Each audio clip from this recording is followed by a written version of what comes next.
एक बार की बात है, कैलाशपुर गांव में एक सुनील नाम का आदमी रहता था। वह बहुत गरीब था। उसकी शादी बचपन में ही हो गई थी, लेकिन अभी तक गौना नहीं हुआ था। बीवी आने के बाद घर का खर्चा बढ़ना था, यही चिंता उसे खाए जा रही थी। सुनील की आय एकदम खत्म हो गई थी। उसके पास शहर जाने के सिवा और कोई चारा न रहा। शहर में उसने कुछ महीने छोटे मोटे काम किए। थोड़ा सा पैसा अंटी में आ गया और वह गांव की ओर चल पड़ा। रास्ते में उसे एक जगह सड़क किनारे एक ऊंटनी नजर आई। ऊंटनी बीमार नजर आ रही थी और वह गर्भवती भी थी।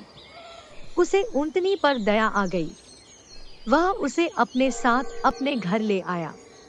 घर में ऊंटनी को ठीक चारा व घास मिलने लगी तो वह पूरी तरह स्वस्थ हो गई और समय आने पर उसने एक स्वस्थ ऊंट बच्चे को जन्म दिया। ऊंट बच्चा सुनील के लिए बहुत भाग्यशाली साबित हुआ। कुछ दिनों बाद ही एक कलाकार गांव के जीवन पर चित्र बनाने उसी गांव में आया।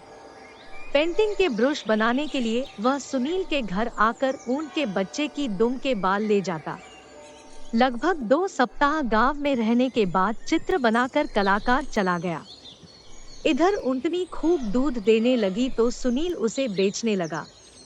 एक दिन वह कलाकार गांव लौटा और सुनील को काफी सारे पैसे दे गया, क्योंकि कलाकार ने उन चित्रों से बहुत पुरस्कार जीते थे और उसके चित्र अच्छी कीमतों में बिके थे।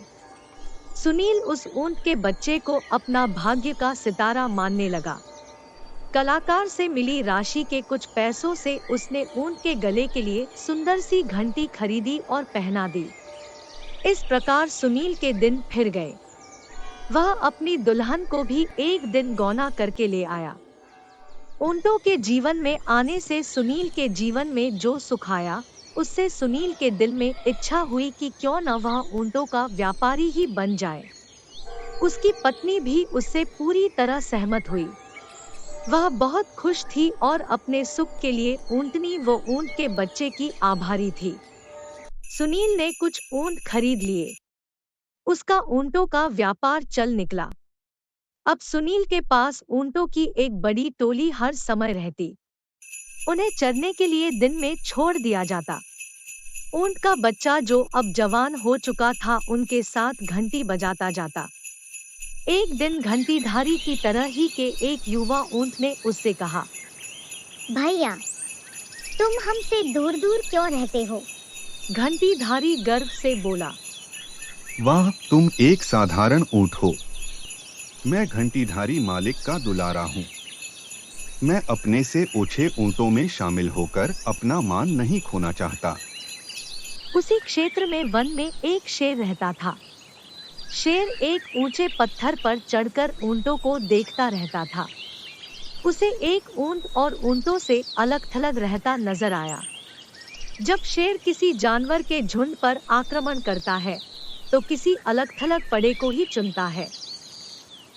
घंटीधारी की आवाज के कारण यह काम भी सरल हो गया था।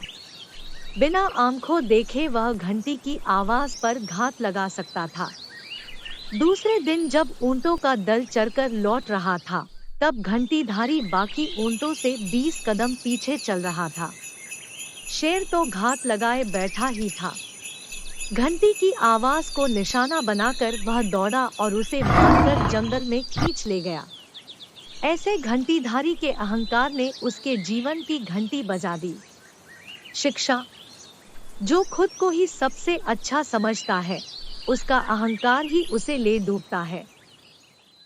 इस कहानी को देखने के लिए धन्यवाद। कृपया हमारे चैनल को सब्सक्राइब करें।